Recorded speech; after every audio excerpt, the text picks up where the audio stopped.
I want to tell you a story, one about patience, frustration, and what happens when ordinary people feel cornered. It's not a story about heroes or villains. It's about human emotions and the consequences of how we handle them.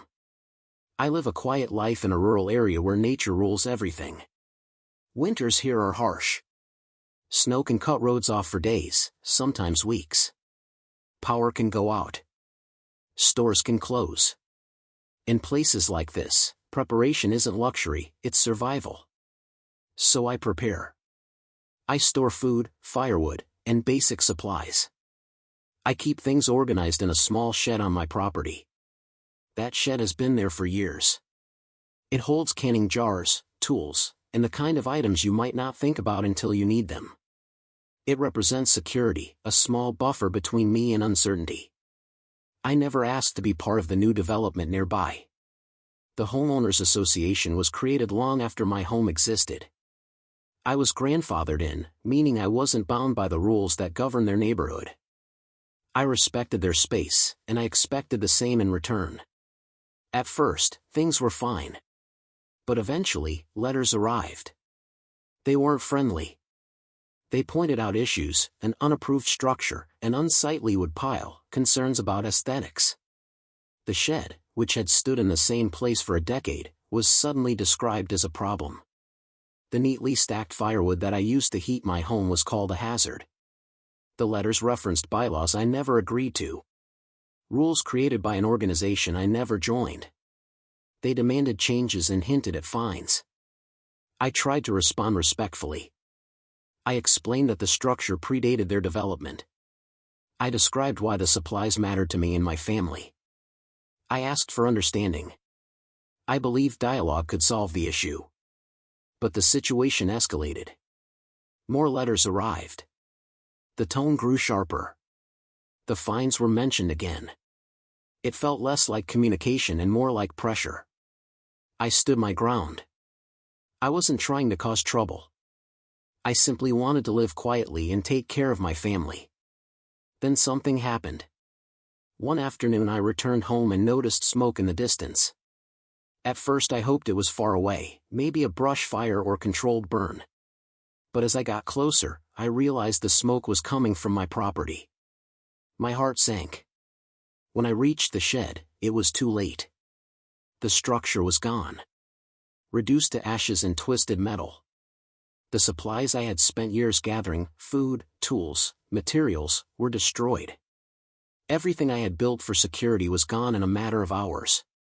The fire department arrived. They did what they could, but there was nothing left to save. Officials said the cause was undetermined. No definitive explanation. No clear evidence of wrongdoing. Rumors spread in the community. A neighbor mentioned seeing individuals near the area earlier that day, but nothing could be proven. The authorities had no case. The HOA denied involvement and continued with business as usual. They even sent a bill, claims related to cleanup and compliance with regulations. I stood amid the remains of the shed and felt something inside me shift. It wasn't just about materials. Those jars of food represented hours of work. The firewood represented warmth in winter. The tools represented independence. Losing them felt like losing a part of my stability. Anger is a powerful emotion. It can drive people to do things they later regret. I felt it, but I also recognized that reacting in haste would solve nothing. I reminded myself that problems require solutions, not revenge. So I began rebuilding. Not immediately. Not in anger. Slowly. I documented what happened. I spoke with local officials. I sought clarity about what rules applied and why. I looked for ways to coexist with the community without sacrificing my ability to prepare for the future. It wasn't easy. Disagreements persisted. Conversations were uncomfortable. But over time, progress emerged. Boundaries were clarified. Expectations were discussed. Understanding, however imperfect, grew. The experience taught me something important: life is unpredictable. People make mistakes. Systems sometimes fail. But how we respond defines who we are. We can choose bitterness, or we can choose growth. I chose growth. I rebuilt the shed. I restocked supplies gradually. I made improvements. I focused on things within my control instead of dwelling on what was lost.